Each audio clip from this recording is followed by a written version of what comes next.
If you're an actual artist who's connected to source, you are not afraid of AI. AI is a tool that was created by humans. If it's created by humans, it is always a way for us to evolve past it, around it, or within it. We are using cell phones as I speak right now. This is an application of AI that we have all adapted into our lives.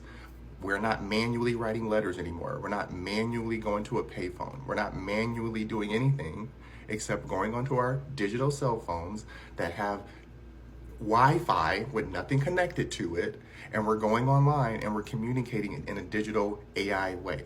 Okay, so if we know how to make it a part of our daily lives this way, we know how to do it as artists. I keep seeing this ridiculous argument about AI is taking our jobs. No, it's not. I work in marketing and branding. Guess who uses AI all day? Digital artists. Digital artists are still real artists. They have a vision. They have the artistry to understand how to execute a vision, but they're still using a digital tool to assist them. So if you're an artist, you find ways to make things work for you. You find ways to make mediums and other things work for you because you have a vision. And it doesn't matter what the medium is or the source of tool. If you know how to make a vision come to life, you will do that as an artist. Do not let people keep convincing you that a tool that is created through the human mind is now something that's going to work against you and take over.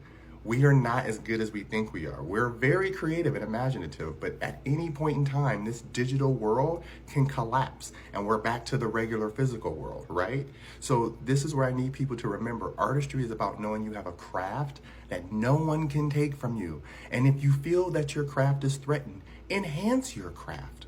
Go deeper into your craft. Become an expert master at your craft. But do not sit around and complain and be like, AI is taking away jobs from real artists. No, it's not.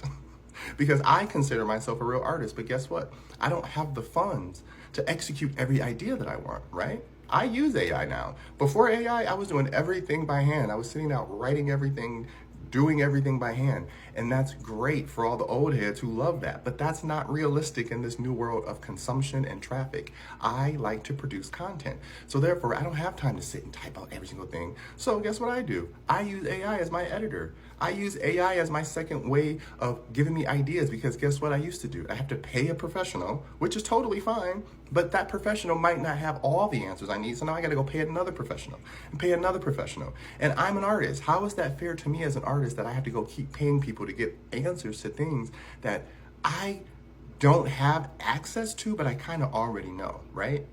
Once I know that I need real access, because you're going to eventually need real capital and you're going to need real investors, you're going to need that. But having something to present to them, this is what a portfolio is. Remember, every single thing in your portfolio is not perfect, but it's showing someone who wants to invest in you what you have to offer. It's showing them your style, your skill, your growth, right? That's all it's about. So if you can find a way to use AI to help assist you grow your vision, then do it. If you want to do it the old school way, go for it. But the old school way is you can't use social media. You got to go pay an agency to have them advertise for you, right? Because if you're so stuck on it being a certain way from the old way, then go back to doing it that way and see how far it gets you. You need money. That's why they were gatekeepers. AI is allowing the gatekeepers to move out of the way and allowing the real artists to show who they are. That's why TikTok blew up, because it started to show people you don't have to go through all these gatekeepers and people who say you're good enough or qualified enough. No, create your content and put it out there, and the people will decide. That's how it's always been. That's how it always should be.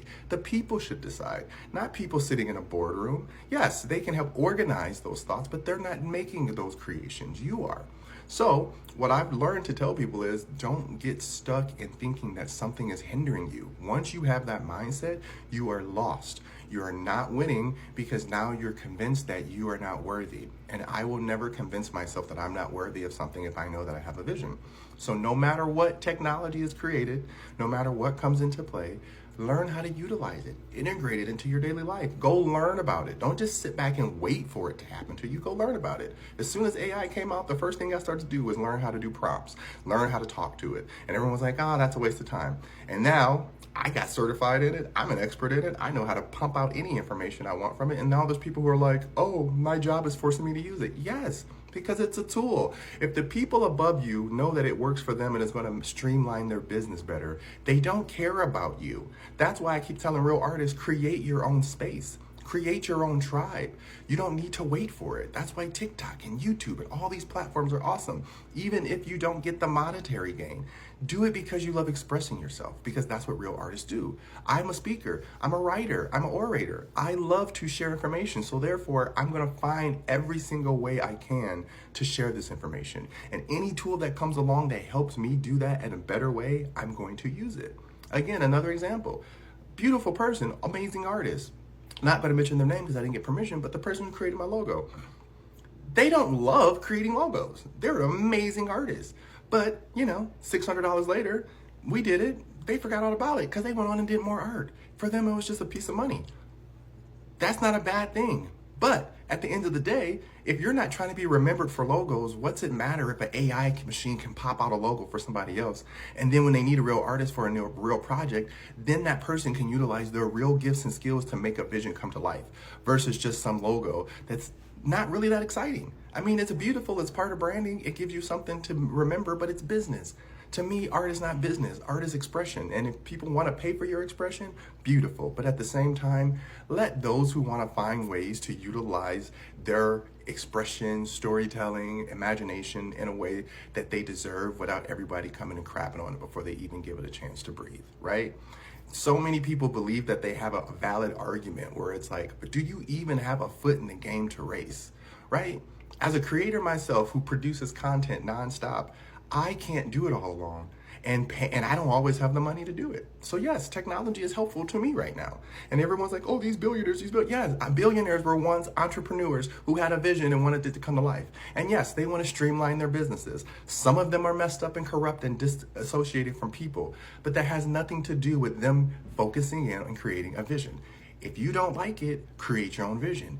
If you're going to not create your own vision, then learn how to integrate it into your life and get over it. But don't keep complaining about things that are here to help assist us as humans evolve. Because I know for myself, as a writer, you know how many people you got to go through just to get something published? I don't need that many people to tell me I can write or can't write. If they don't like what I have to say, they don't like what I have to say. I use Microsoft Word, that's an editor. We use Grammarly, that's an editor. There's so many things that we use technology for that we've been using for so long to assist our daily lives. So something like AI coming along and creating art and scripts is not going to take away from a real storyteller who is experiencing this human life and existence. It's only going to tell you what you give it. So learn how to move past fear and walk into creation. Creation is not fear. Creation is open space. It is confident. It is mindful of what it wants to do, because in order to be mindful of what you do, you have to say, I'm willing to put it out there. If you're not mindful, then you hold it in, you say it belongs to me and no one else can see it. That's my opinion, because you can't complain about something that you're not investing in, right? You can't be like, oh, they're a horrible writer. So you write it. Well, what makes you such a good writer that you know what good writing is? Go write something then, right? Use your voice, but use the tools that are here to assist you, and stop finding ways to crap on society as it evolves past the basic dated life that we used to live. Because at the end of the day, I don't care about cultural changes. I do care about technology. It's the only way that we're going to be able to evolve past these dated ideas about society in itself. We are the future. Period. Love ya.